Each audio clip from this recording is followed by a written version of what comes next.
Something is happening in our world. And you know, if I was standing at the beginning of time with the possibility of taking a kind of general and panoramic view of the whole of human history up to now, and the Almighty said to me, Martin Luther King, which age would you like to live in? I would take my mental flight by Egypt, and I would watch God's children in their magnificent trek from the dark dungeons of Egypt through, or rather across the Red Sea, through the wilderness on toward the Promised Land. And in spite of its magnificence, I wouldn't stop there. I would move on by Greece and take my mind to Mount Olympus. And I would see Plato, Aristotle, Socrates, Euripides, and Aristophanes assemble around the Parthenon.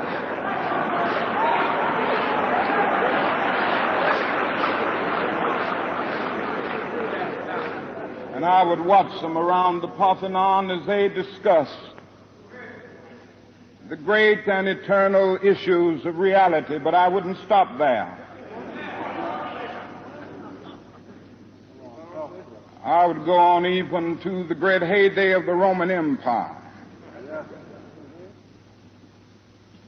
And I would see developments around there through various emperors and leaders, but I wouldn't stop there. I would even come up to the day of the Renaissance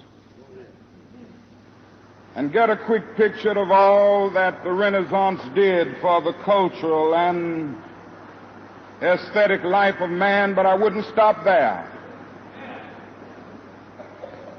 I would even go by the way that the man for whom I'm named had his habitat. And I would watch Martin Luther as he tacks his 95 Theses on the door at the church of Wittenberg, but I wouldn't stop there. I would come on up even to 1863 and watch a vacillating president by the name of Abraham Lincoln finally come to the conclusion that he had to sign the Emancipation Proclamation, but I wouldn't stop there.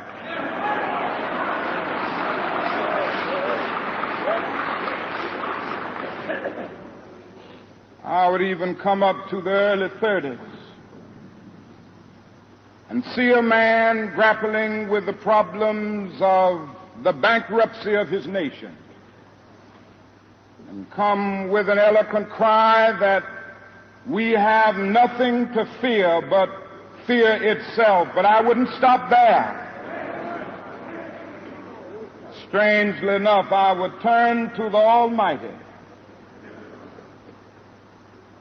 and say, if you allow me to live just a few years in the second half of the 20th century, I will be happy.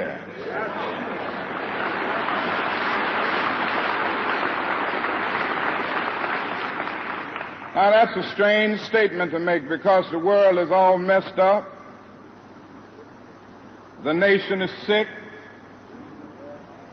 Trouble is in the land, confusion all around. That's a strange statement.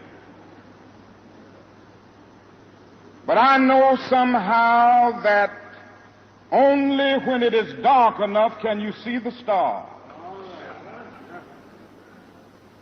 And I see God working in this period of the 20th century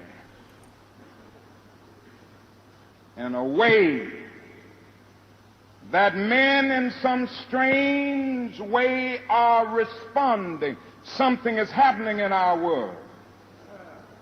The masses of people are rising up, and wherever they are assembled today, whether they are in Johannesburg, South Africa, Nairobi, Kenya, Accra, Ghana, New York City, Atlanta, Georgia, Jackson, Mississippi, or Memphis, Tennessee, the cry is always the same: we want to be free.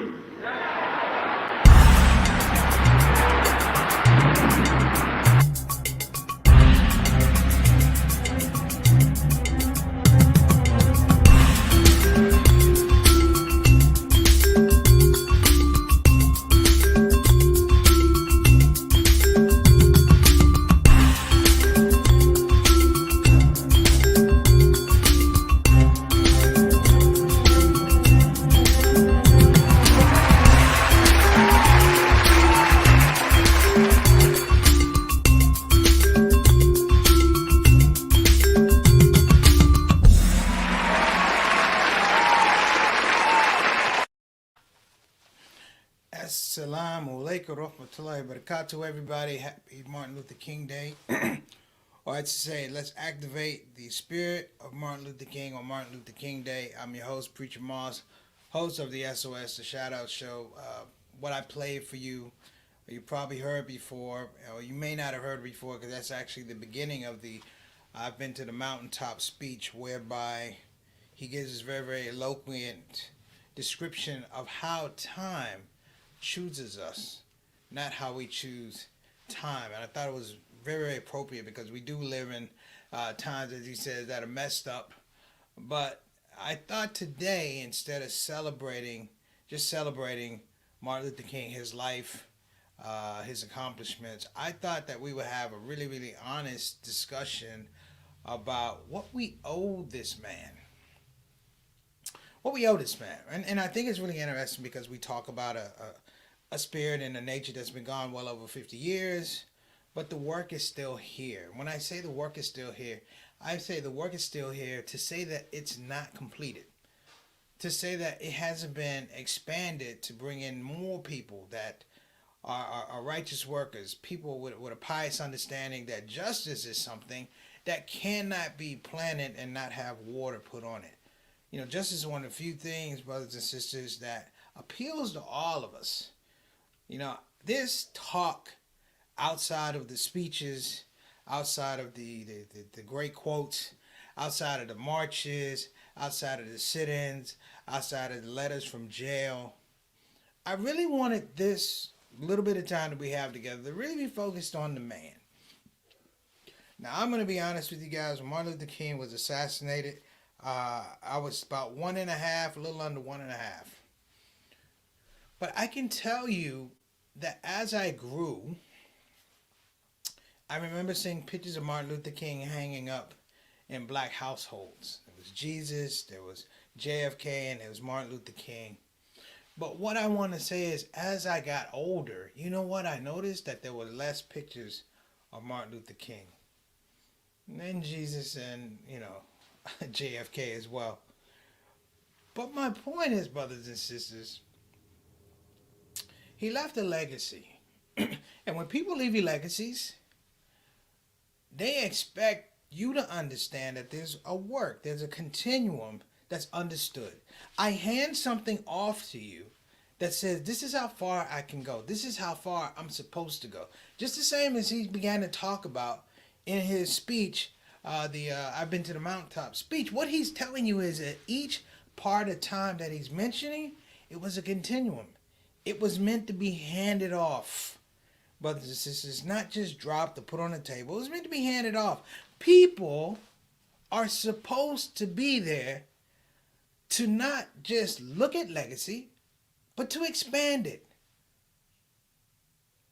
Clearly, brothers and sisters, I don't feel like that's happened. Thus, the title of the show is MLK Anniversary. What do we owe Martin Luther King? What do we owe Martin Luther King? I'm not talking about tangibles. You can do this, you can do that. And I'm saying this, and I might hopefully not upset anybody. But we're going to take the back part of his life. If anybody wants to go along with me on this, what I'm going to ask you to do at the end of the show, if you get a chance, if you have HBO Max, please go, and you might even be able to find it on YouTube, but please go to a documentary on Martin Luther King. It's called King in the Wilderness, and what it does is it chronicles the last 18 months of his life. That's one place I want you to go. The second place I want you to go, I know this might shock some people, is I want you to go to an episode of The Boondocks. Season 1, it's called, I think it's called Dr. King Returns. Now let me set up The Boondocks for you, because some of you guys look confused. I can hear it. So Tana's like, what are you doing? Let me tell you about The Boondocks episode. The Boondocks episode, you know this is animation. It's not real. But they put out this story that Martin Luther King was shot, but he didn't die. He was in a coma for some 30-some years. And all of a sudden, after 30-some years, he comes out of a coma. And he has to deal with the realities of what his movement meant to people or what it didn't mean to people. And he has to find himself adjusting in this world that he realizes that after his life's work, 12-some years as a civil rights leader, and then 30 years in a coma, he comes out to realize that, man, did anybody learn anything? He literally has to reframe his love for people, his love for his purpose. And it's difficult. Because the people don't respond to him. The people don't respect him. The people ridicule him. He's ostracized. Now put that over to the side. Because in the documentary, King in the Wilderness, the last 18 months of his life, guess what? He's ridiculed. He's ostracized. As he begins, brothers and sisters, to expand a platform that's a lot more broader than just African American rights or the right to vote or civil rights, he begins to understand that oppression has a world narrative, that it affects people in the Vietnamese, it affects the Latinos, it affects the Native Americans, and he offers this thing. He dies in he dies in Memphis on a platform of the Poor People's Campaign. He's talking about the poor, brothers and sisters. And in his 18 months of his life that was remaining, he does a tremendous amount of things. He metamorphosizes. He realizes that down in the South, racism was an issue. But he goes up north. And what he finds up north is something that's even more devastating than racism when he gets to Chicago. He realizes that people up north, particularly people who come from the South up north, are ill-equipped to deal with the different type of nuances of racism that are up there. He has a long campaign and fight with Mayor Chuck Daly, Mayor Daly, Robert Daly. Sorry, I said Chuck Daly. I'm thinking of the basketball team. But he has an ongoing argument with Daly because he brings to mind the fact that these people up north don't have adequate education, don't have adequate jobs, don't have adequate health care. He frames the narrative for open housing, free housing, brothers and sisters. But he pays for it. He pays for it. You know, my mentor, Dick Gregory, man, I'll be pleased with him, said to me one time, talking about Martin Luther King. He said the thing that was more and more difficult for Martin Luther King was he knew the longer he lived, the more difficult, and in some people's eyes, the more irrelevant he became because different people were coming with different agendas. He can only be moved but so many places. You know, people lured him into Vietnam, and he said, I have to make this speech about Vietnam because I am nonviolent. I just can't be nonviolent for black people. I got to be nonviolent because nonviolence is wrong anywhere. And he was crucified. One of the most amazing speeches he ever gave. He was crucified about why he didn't agree to Vietnam. And people turned on him. They turned on him. Now we're going to take a small break because I know I didn't get my break. We went out of order. But I want to make sure I get some people in here because this is MLK anniversary. So let's get rolling, man. I shout out show family, Satana, whenever you're ready. Wa alaikum assalam wa rahmatullahi wa barakatuh. What's going on, little brother? Good to see you. Just want you to know I got the portrait of the family. Y'all look great. Thank you so much. That's right. All right. What's going on, brother Adam? Wa alaikum assalam wa rahmatullahi wa barakatuh, brother. Hope you're doing well. We haven't seen you in a minute, but you know, my home is your home. Welcome to the SOS. Good to have you back.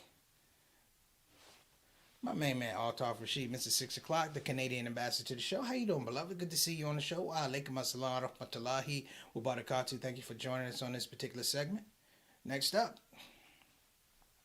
it's Sister Ika coming all the way in from Indonesia, Depok, Indonesia. What's going on, Sister Ika? Hope that you and your family are doing well. Thank you for joining us. We appreciate your presence on the show. All right, next up, my main man, Bilal Salahuddin. Wa alaikum assalam wa rahmatullahi wa barakatuh. Bilal, good to see you, brother. Thank you for joining us on this MLK anniversary. Appreciate you. Next up, now we got Sister Ree. Sister Ree holding it down. She said, happy MLK family. Happy MLK to you, Sister Ree, and your family. Shout out to Big Derek out in Los Angeles, getting everything ready for the Super Bowl. Shout out to you. And shout out to my main man, Jawan. All right. And what's the show without our consultant producers, Miss Satana Whitfield? Thank you so much for joining us on the show. We appreciate you. Thank you very much, and I hope everybody can bear with me a little bit because we're going to go not too deep, but I want to make sure that I don't leave some things unnerved. Okay. Are we good? Good. So I was talking about these two pieces of work. One is a cartoon, The Boondocks. Season 1, I think it's The Return of Dr. King. I think that's the name of it. And it's a fictionalized idea of what happened if Dr. King were to come back now. And then this documentary, King in the Wilderness, which is factual. Harry Belafonte, people like that. I mean, I remember speaking, you may not know this man. He's another comedian that really supported Dr. King outside of Mr. Dick Gregory. His name was Nipsey Russell. Nipsey Russell was a huge supporter of the civil rights thing. And even Nipsey Russell said that one of the most disturbing things was having to watch Martin Luther King go out on a limb, step out on his belief, and be ostracized because he believed differently. That at some point in time, people had categorized him as just a civil rights leader. Not a humanitarian, not a thinker, not a person who was devoted to the poor, but he was essentially put into this box. And the minute he said, I have to get out of this box, that the power working within me is not black power, is not against white power, this is God power, that people backed off. That he was uninvited from pulpits around the country. That people said, and I quote Roy Wilkins, Dr. King spoke for himself. He did not speak for the civil rights movement. He didn't, though. So, Brother Wilkins, you are right. He spoke for something even more broader. And I asked the question, what do we owe Martin Luther King? Well, let me point to this speech that he gave years ago. And you might be able to find it. I was able to find it on YouTube. It's called, What is Your Life's Blueprint? The name of the speech is called, What is Your Life's Blueprint? And let me frame it for you, brothers and sisters. He's speaking to middle schoolers in Philadelphia. It's on the eve of a big civil rights program that they're going to have in Philadelphia at the newly constructed Spectrum. They're about to have this big program. They got Aretha Franklin. They got all kind of singers. They got Nipsey Russell. They got comedians. They got everybody. But on this busy day, he takes his time out to talk to students. And what he says to students is this: what is your life's blueprint? And he explains to them how when you build something, you need a guide. You need a blueprint, if you will, to kind of figure out the nuances of not just how something grows, but how something has a foundation and in there has longevity. What we owe Mr. King, brothers and sisters, is that we have to ask ourselves in a very loud and meaningful way and purposeful way, what is our life's blueprint now? Why are we here? This is one of the biggest disservices that I felt Mr. King had to go through, and I may be wrong, but it's hard to lead people leading people, taking them here and to and for, dragging them in some regards. When in reality, the only reason they hang on to you, brothers and sisters, is because they don't have a life's blueprint. And the movement didn't have a life's blueprint. Andrew Young put in it appropriately. He said that Martin Luther King was the glue that held everyone together. And tries he made to give people these blueprints in the last 18 months of his life, people rebuked him. People understood that this man was it. And they stopped. You see, when he talked about that at the beginning of his speech, I've been to the mountaintops, he kept reiterating, but I wouldn't stop there. But I wouldn't stop there. But I wouldn't stop there. I'm over here. I wouldn't stop there. The problem is, brothers and sisters, for generations now, for 50-some years, we're still trying to fight the battle for the vote. For over 50-some years, you got to admit, brothers and sisters, in a lot of regards, we stopped. There were things we become comfortable in. We sit back on our laurels, and we stopped. You see, the thing about King back in the day is that he kept pushing. It wasn't aggressive. It was a logical understanding that, wait a minute, that these things are interconnected. That when he talked about jobs, he made a connection to education. And when he talked about education, he made a connection to the fact that people have to have a certain condition of living. And when he talked about a certain condition of living, he talked about things about housing, brothers and sisters, that are tied into the educational system. Where you go to school, what kind of schools you attend, what kind of schools are built in your neighborhood. And over and over and over and over, just like in the Boondocks, this logic clearly in front of people's faces, they refuse to look at. In many cases, they refuse to even believe that the logic was in front of their faces. And here we are in 2022. This may hurt some people's feelings. Here we are in 2022 trying to deal with voting rights that's being held up by what? 2 white people. 2 white people are holding up voting rights. They weren't there at the beginning for voting rights. They didn't march for voting rights. Their parents didn't march for voting rights. But here we are in 2022, sitting around licking our wounds for 2 white people who, given an opportunity, would take Martin Luther King and have him removed from the textbooks that are in our various schools. That is the problem. We owe Martin Luther King an apology. And after that apology, we owe him action.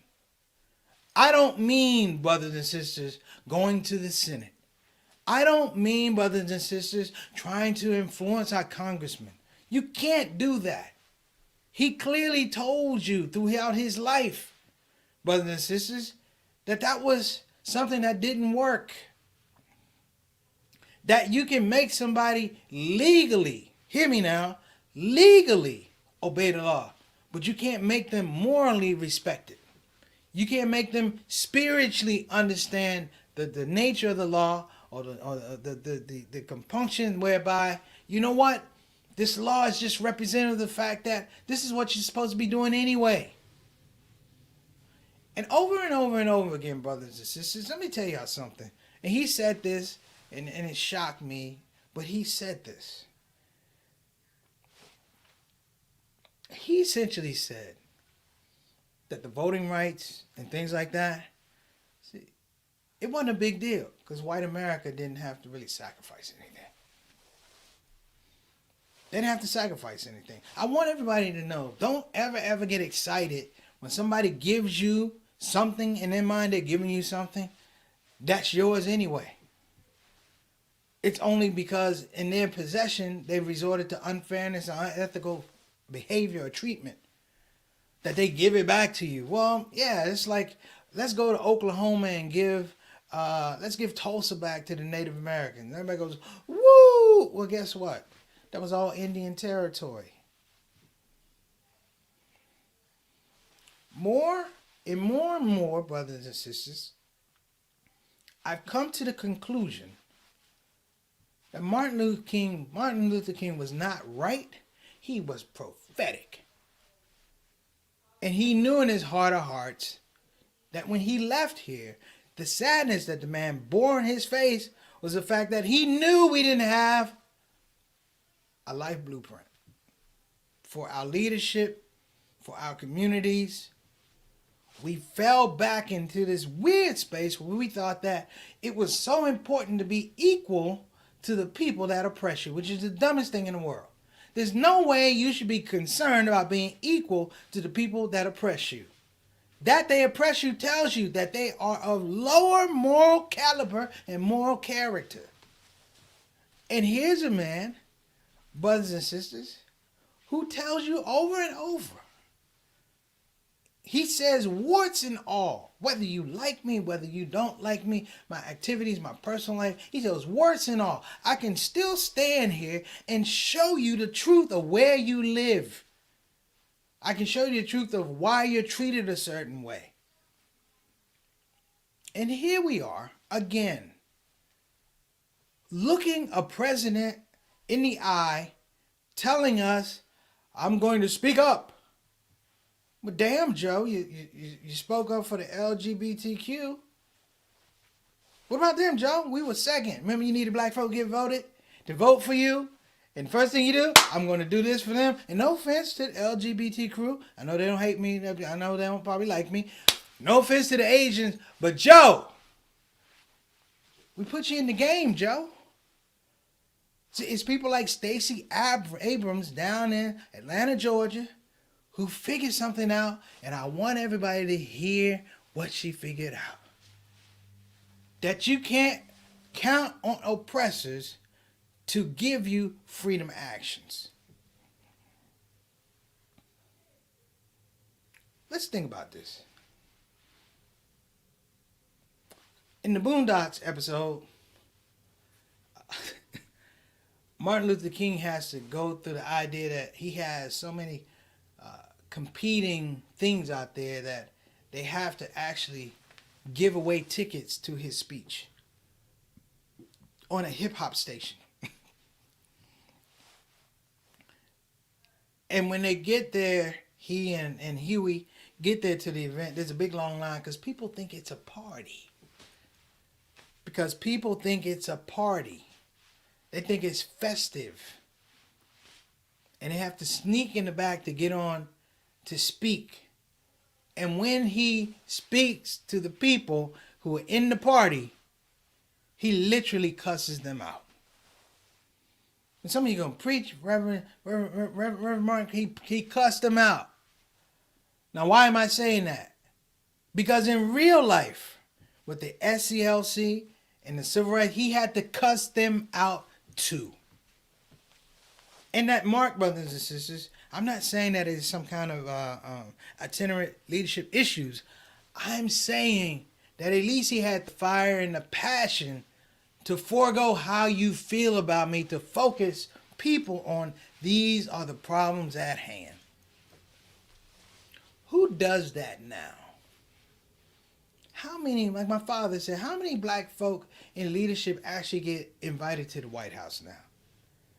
Well, you had a void for 4 years. One no black folks. Kanye West got invited to the White House. A lot of handkerchief head preachers got invited. How many real people got invited? Jesse ain't get an invite. And so many people didn't get an invite. Elijah Cummings didn't get an invite. God may well be pleased with him. You know what I'm getting at here, brothers and sisters. What we owe Martin Luther King, and I don't want to be long with it, is that we owe ourselves and we owe him an organic, honest response to the things that we're seeing. They've been changing the name right now from marches to parades. They call them marades now. We're going to have a marade, MLK marade, and it just gets sillier and sillier and sillier, brothers and sisters. I'm 55. And let me tell you something about being 55 and growing up in the years after Martin Luther King was killed, because I was 1.5, but you feel 2, 3, 4, 5. I'm going to tell you something. That period was a make or break period, because people realize that this is the space, for lack of a better word, where we still have the esprit de corps to go out and do some meaningful things. Whether it was the nation or whether it was the churches or whatever it was, you had something in the street that said, wait a minute, this man did not die in vain. And that feeling permeated down to me as a young kid, 3, 4, 5, 6, 7, 8 years old. I knew then what the struggle was. I saw it in my parents' faces. I saw it in my grandmother with dust, the Martin Luther King picture. I remember those things. And I also remember the pain of him not being there anymore. But I also remember the anxiety. The police brutality never went away. The poor jobs never went away. The drugs never went away. The poor schools never went away. They were reminders, brothers and sisters, that we have work to do. Let me tell y'all something. Integration and integrating the schools is garbage. It's garbage. We had good teachers in schools, but we didn't give them the resources to be great communicators and great teachers. We gave them just enough so they could be, I want to say, worn out, frustrated, anxiety riddled, and finally, brothers and sisters, depressed. And that's what we have now. There's no excitement with the Biden administration. There's definitely no excitement with VP Kamala Harris. And I know I might be being a jerk, and who cares? But let me say this in closing. We owe the man an apology that he'll never hear from us. But we owe him action. And that action, brothers and sisters, cannot be empty action. It can't be protest when something bad happens. It can't be we're upset and rioting, and that's not what's going to do.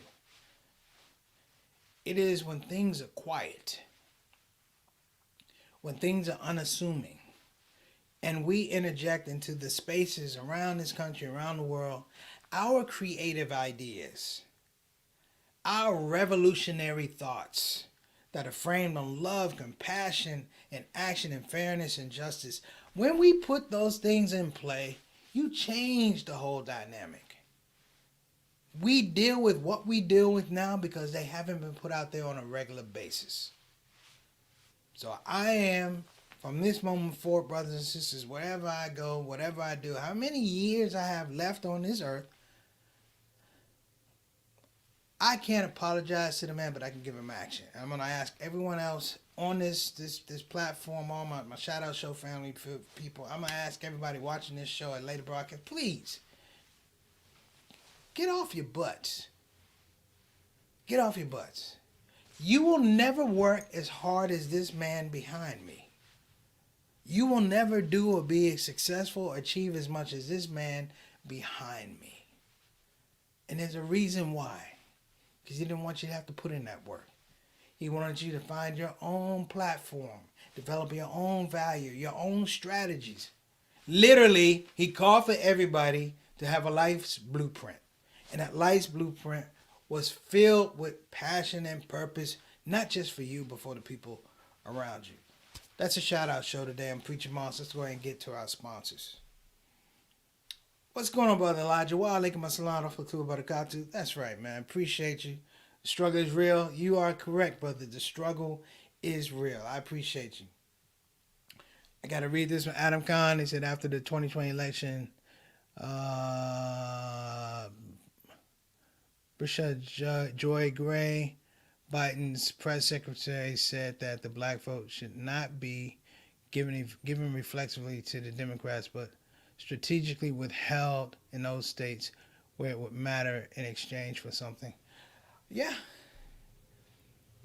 I mean, that's how the game is played. You just saw Brother Elijah say the struggle is real. Yeah, that's what the black vote is. The black vote is meant for anybody other than black people. How about that?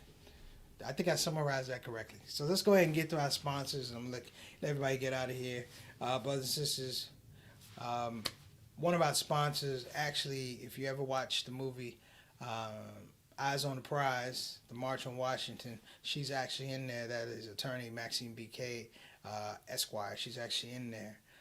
My mother is not in there, but they all went down on the March on Washington, the original one, to again, it was an agenda about jobs and education, but they went down there, and I want to salute them because they always put that in me.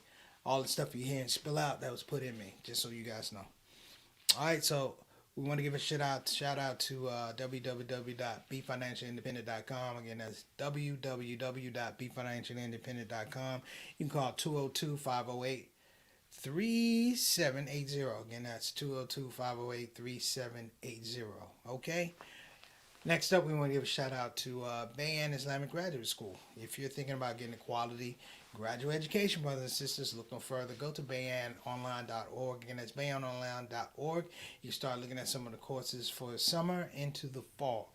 They have a great program with Islamic leadership, Islamic studies, Islamic education, of course, the Masters of Divinity with a focus in Muslim chaplaincy. Check it out. Next up, we want to give a shout out to our newest partner, ShOUT. ShOUT, brothers and sisters, is, and I guess I should try to figure out a good way to say it. They're building something using a realistic blueprint.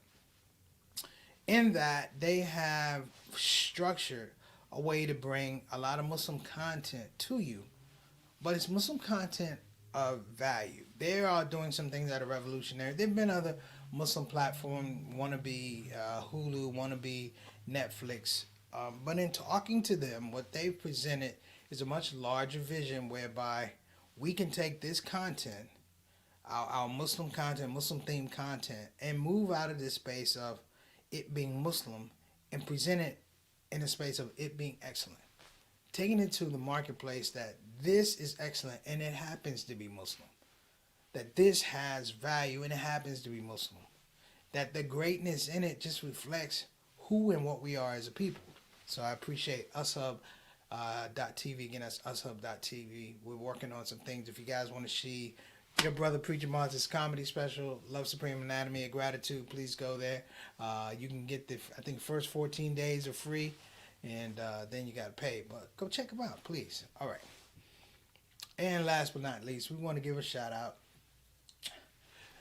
to convenienturgentcare.com in the city of Houston, Texas, serving the locales of Pasadena, Cypress, and Houston downtown, Parker Road, doing great stuff. We have worked together, embarked on a project. We're going to close the show on it. Listen, you guys have been wonderful. Inshallah, I will see you soon. Don't get the COVID. I'm Preacher Mars. MLK, we love you. Take care now.